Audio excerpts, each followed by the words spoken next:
औठी लौहिराको हामी दुईलाई फसाउन खोज ए फसाएर नि खोज्दा उडी भनेछ के रोलिङ एक्सन औठी लौहिराको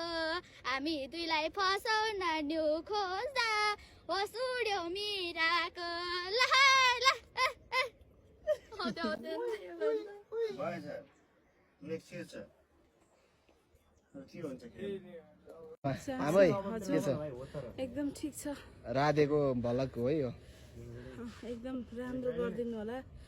यसरी गरिदिनु पर्ने हो कि के गर्नु पर्ने हो सब साइलेन्ट एक्सन